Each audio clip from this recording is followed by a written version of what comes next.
Well, good morning, everyone. Happy Friday. Grace and peace to you. My name is Paul Dezay, and this is Find the Intersection. Hey, so we study the Revised Common Lectionary as a preparation for the coming Sunday. So we are in the second. This Sunday will be the second Sunday of Easter. Easter week 2. Last Sunday was Easter, and so we are taking the lectionary passages for this coming Sunday and studying them in advance to prepare ourselves as we worship and hear the word. And the service and the songs and the sermon are all inspired from these passages that we've studied this week. Hopefully you've enjoyed studying God's word this week. Whether you have been doing intersections for a while or you are brand new to this, welcome to the journey. I find this the most significant way to study the Bible that I've ever tried. So anyway, hopefully you are enjoying it as well. So let's take a look at what we have studied this week. And those are the passages that we've been working on. And so let me review them real quick, and then I'll share the intersections that center box some of the things that I wrote down this morning as I reviewed this week's passages. On Monday, we talked about John 20, 19 to 30, room 31. This is the Easter evening. The disciples are in the upper room, locked in there, and Jesus comes in and says, "Peace be unto you."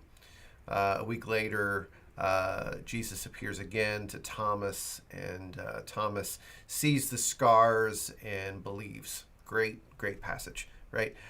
Tuesday is the beginning of 1 John, chapter 1, all the way to the first couple of verses of chapter 2. This is the same author that wrote John on Monday.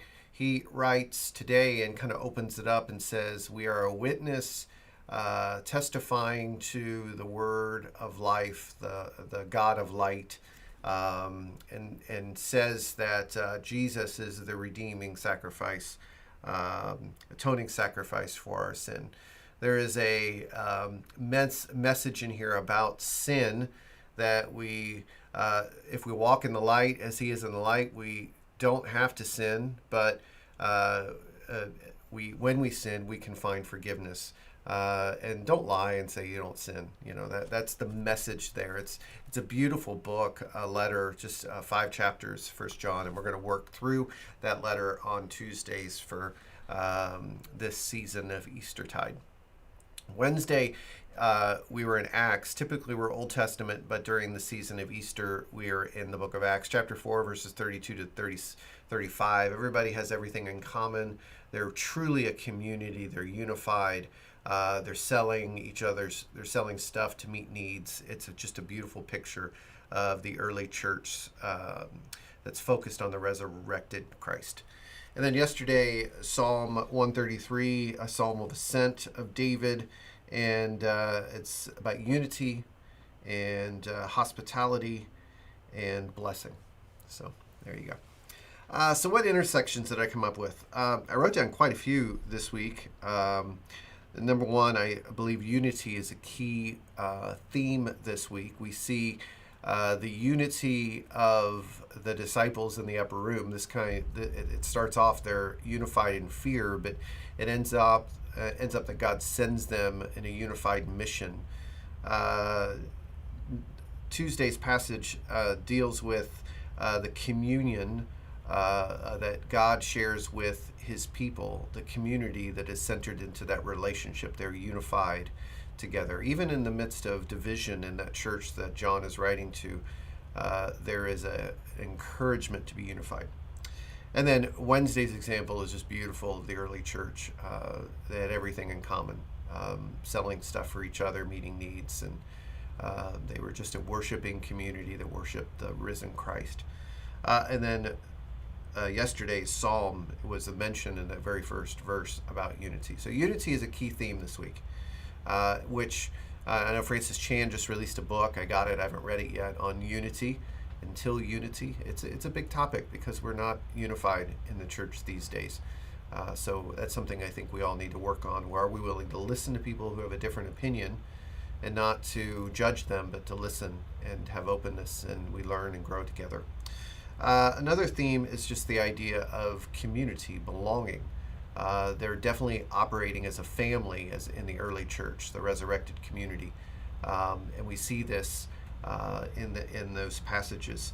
I love this idea that Christ is in the midst of us, that Jesus comes to us in the upper room in our fear, that Christ is the center of this community, this unified community, comes to us. He's the one who shows up.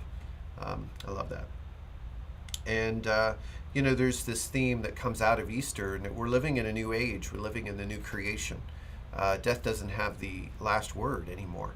And so there's this theme, especially in Acts and First John, and also in the Gospel, where you see how people are living differently now because of the resurrection of Jesus.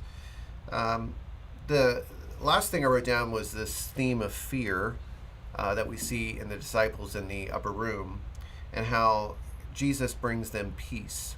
Peace be with you, it said 3 times in that passage.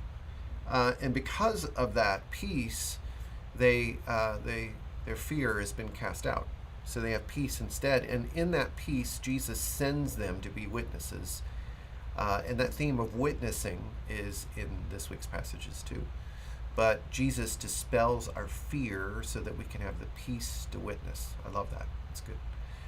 So what did you get this week in the intersections? There's a lot of themes. What I came up with may be much different than what you came up with. That's good. We learn from each other. There's not right answers here. But we trusting the Spirit will speak to us individually and very importantly in community. That's a key part to this intersection Bible study method, is that we share our thoughts with one another so we can learn from each other. That is all I have. I hope and pray that you have an amazing day today, weekend, and an awesome Sunday in worship with your church family. Sandy Hook peeps, I'll see you on Sunday. Grace and peace.